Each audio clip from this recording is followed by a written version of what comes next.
કર્યું crime rate પર કાબુ મેળવવા માટે અમિત શાહની ટકોર એસજી હાઈવે પર ટ્રાફિક સમસ્યાનું સમાધાન લાવવા ગૃહમંત્રીની સૂચના મુખ્ય જંકશનનો ઉપયોગ ટ્રાફિક જામની સ્થિતિ નિવારવા ટકોર કરાઈ છે નેશનલ હાઈવે ઓથોરિટીના અધિકારીઓને પણ કડક સૂચના આપી છે નિર્માણાધીન બ્રિજની આસપાસના ડાયવર્ઝનમાં તકેદારી રાખવા સૂચન કર્યું તો તળાવમાં જોડાણ અંગે પણ અધિકારીઓને સ્પષ્ટ સંદેશ આપ્યો તળાવોના બ્યુટિફિકેશન ઉપર સવિશેષ ધ્યાન આપવા તાકીદ કરી મુલાકાતીઓને હરવા ફરવા લાયક તળાવ બનાવવા અને નાના બાળકો માટે પ્રવૃત્તિઓ શરૂ કરવા શાહની ટકોર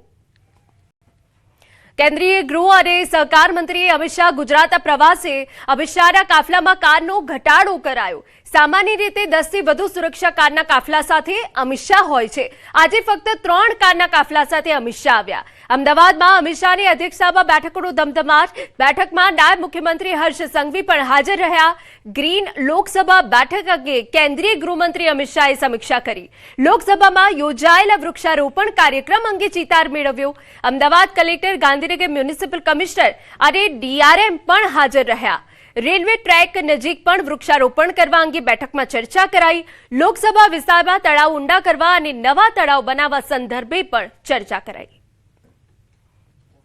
વડાપ્રધાન નરેન્દ્ર મોદીની અપીલ અને રાજ્ય સરકારના માર્ગદર્શન બાદ એસટી નિગમ ડીઝલ બચત અને મુસાફરોને વધુ સારી સેવા આપવા સજ્જ બન્યું ડીઝલનો ઓછો વપરાશ થાય તે માટે ડ્રાઈવરોને ખાસ તાલીમ આપવામાં આવી રહી છે જેમાં ગતિ મર્યાદા જાળવવી અને અચાનક બ્રેક ટાળવા સૂચનાઓ આપવામાં આવી દરેક ડિવિઝનને ડીઝલ વપરાશનું મોનિટરિંગ કરવા પણ સૂચના અપાઈ છે વેકેશન દરમિયાન લોકો જાહેર પરિવહન સેવાનો વધુ ઉપયોગ કરતા થતા મુસાફરોની સંખ્યામાં 4% વધારો નોંધાયો 11 મે થી અત્યાર સુધીમાં આશરે 1 લાખ વધારાના મુસાફરો એસટી સેવામાં જોડાયા છે જેને ધ્યાનમાં રાખી ગઈકાલથી 300 વધારાની બસો દોડાવવામાં આવી છે માનનીય વડાપ્રધાન શ્રી દ્વારા અપાયેલ કરકસરના આહવાનને ધ્યાને રાખી નિગમ દ્વારા આગામી સમયમાં 300 થી વધારે 300 બસોનું આયોજન કરવામાં આવ્યું છે અને એ ગઈકાલેથી તબક્કાવારમાં સંચાલનમાં મૂકવા માટેનું આયોજન કરી દેવામાં આવ્યું છે જેમાં ગુજરાત રાજ્ય માર્ગ વાહન વ્યવહાર નિગમ દ્વારા ફ્રન્ટ રિયર એર સસ્પેન્શનવાળા BS6ના અને જે પ્રકારના સુપર એક્સપ્રેસ વાહનો અને મિની વાહનોને અને નવીન કલર સ્કીમ સાથે લોન્ચ કરવામાં આવેલા છે ઉપલબ્ધ કાર્યક્ષમતાને ધ્યાનમાં રાખીને ઈંધણના વપરાશમાં શક્ય તેટલા ઘટાડો થાય અને નાગરિકને અવરોધ રહી જાહેર પરિવહન સેવામાં પ્રાથમિકતા આપવાનો નિગમનો પહેલો ધ્યેય છે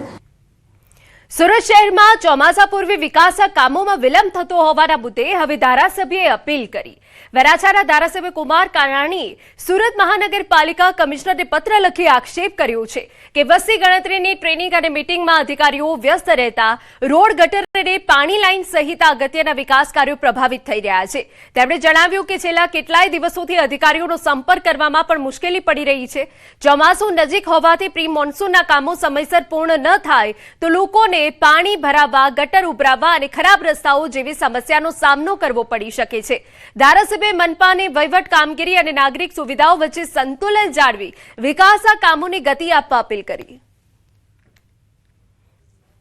આપણે ફોન કરીએ તો એક જ જવાબ મળે છે વસ્તી ગણતરીની ટ્રેનિંગ ચાલે છે વસ્તી ગણતરીની મિટિંગો ચાલે છે ટ્રેનિંગમાં છીએ મિટિંગમાં છીએ વસ્તી ગણતરીનો કાર્યક્રમ આવ્યો છે કરવો પડે જરૂરી છે એને કોઈ ના નથી પરંતુ એ બાના હેઠળ રોજિંદા કામો વિકાસના કામો ખોરંભે પડે ચોમાસું માથે છે જો સમયસર પૂર્ણ ન થાય તો સોસાયટીમાં લોકો જઈ ન શકે એવી પરિસ્થિતિનું નિર્માણ થવાનું છે સમાચારમાં વાત હવે વડોદરાની કરીએ મહાનગરપાલિકાનું જેટિંગ મશીન રોડમાં ગરકાવ પાણીગેટ વિસ્તારમાં રોડ ધસી જતા મશીન ફસાયું નબળી રોડ કામગીરી સામે નાગરિકોમાં ભારે રોષ વીવીઆઈપી વિઝિટમાં સારું કામ થાય છે સ્થાનિકોનો આક્ષેપ છે રોડની ગુણવત્તા અને પાલિકાની કામગીરી સામે સવાલ ઉઠ્યા વેરા ભરતા નાગરિકોએ જવાબદારો સામે કાર્યવાહીની માંગ કરી શહેરના નાજુક રોડ મુદ્દે પણ ચર્ચામાં પાલિકા તંત્ર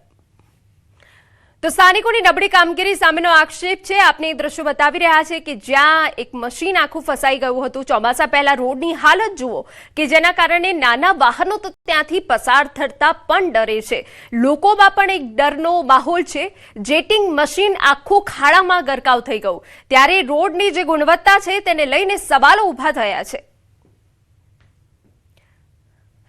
અને મહત્વના સમાચાર અમદાવાદ શહેરમાં ધોરણ 10ના ઓછા પરિણામોને લઈ જિલ્લા શિક્ષણ અધિકારી એક્શનમાં પરિણામ સુધારણા અભિયાન અંતર્ગત ઓછું પરિણામ લાવનાર શાળાઓના આચાર્યો અને સંચાલકો સાથે બેઠક યોજાઈ હતી. બેઠક દરમિયાન નબળા પરિણામ અંગે આચાર્યોને કડક શબ્દોમાં ચેતવણી આપવામાં આવી હતી. સાથે નાપાસ થયેલા વિદ્યાર્થીઓના ઘરે ઘરે જઈ તેમને પૂરક પરીક્ષા માટે પ્રોત્સાહિત કરવાની સૂચના આપવામાં આવી. શહેરના 10 સેન્ટર પર નાપાસ વિદ્યાર્થીઓને લાવી બેસ્ટ ઓફ 2 અને પૂરક પરીક્ષાની તૈયારી કરવા માટે ખાસ આયોજન કરવામાં આવ્યું.